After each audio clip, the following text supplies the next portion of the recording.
Hello everyone. Again, keep these comments and questions coming in. They're still coming through massively. Loving it.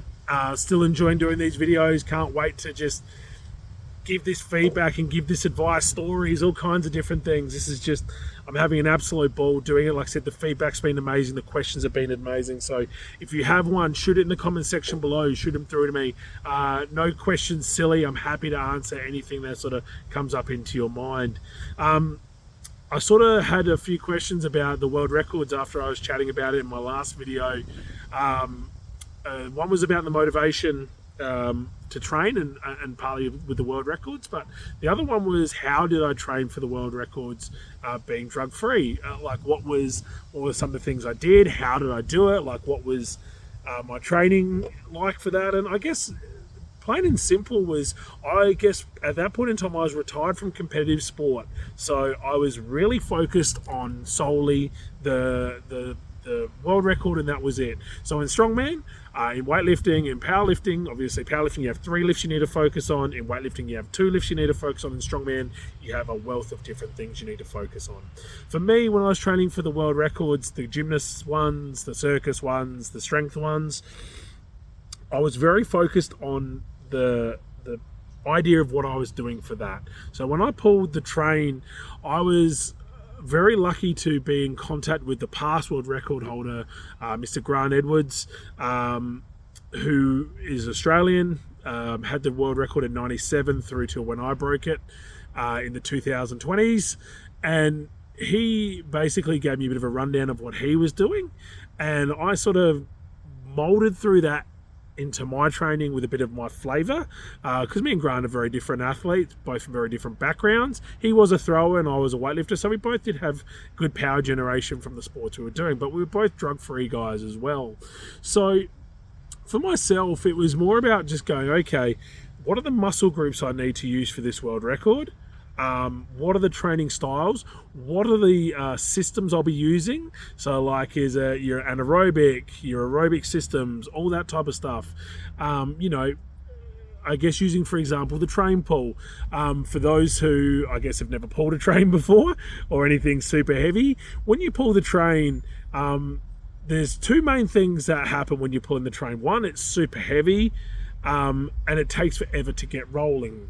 So you set up and you pull into the harness, and for probably the first 10 to 20 seconds nothing happens. From there it starts to roll very slowly, so you have this long period of time of loading without anything happening. Unlike an Olympic lift or something like that, where it's explosive, over and done with, this is power generation, a ton of it, but it also needs to be quite prolonged. So for me, it was a lot of work of sled pulls under load, but also dynamic squatting, because when you do a pull, a truck, a train, a plane, anything, your position is quite a short squat position. It's not a deep squat. You don't try and fully squat it, because no one can fully squat 200 tons. It's all about great positioning of the body. So a lot of technical work went into where I was positioned, how I was going to set up. So the technical side, the strength side, which was loading that short movement powerfully. Then obviously a lot of time under tension, a lot of sled work and stuff like that, where I'm just under tension for a long period. And then there was a level of cardio in that, so trying to do workload where I was puffed, because it could take a couple minutes to finish it. Wasn't quite like a truck pull that's over in 30 seconds to a minute.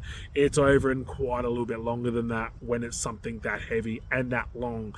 You know, with the train being 200 plus tons, the train's massive, so you're actually pulling quite a lot and a long way.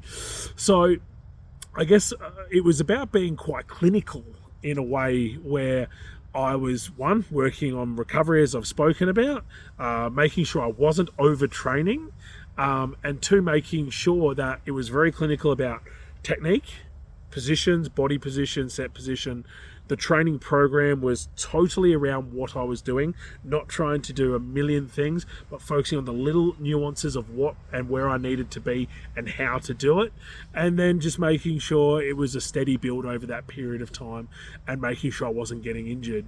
And again, in regards to being drug free and doing them, again, it was just trying to be smart with my training, making sure the recovery was good, making sure I was talking to the right people, chatting to the guys that had done this before, doing your due diligence, and then just making sure you had, again, the right people around you to make this happen. So, for me, training for these world records were a lot of it was just up here, mental training. When you're pulling that train in 10 to 20 seconds, nothing's happening, it can be quite draining mentally because you don't know if it's going to move or not. So in regards to that, it's a lot of mental training, a lot of recovery, a lot of smart training, and practice. Practice. I'm a big believer in testing things before they do it, so everything that's going to come at you, right or wrong. So yeah, look, in regards to training for the world records, using the train, for example, smart training for any of the guys and girls out there, wanting to do world records one day, just be smart, be proactive with your recovery, be smart about your training, and chat to the people that have done it before. Reach out to them. I reached out to Grant and asked him if I could break his world record, and he was so lovely about it. He gave me all his details and ways to train. So, don't be scared. Be proactive, be smart, focus in on what you're doing, and the results will come.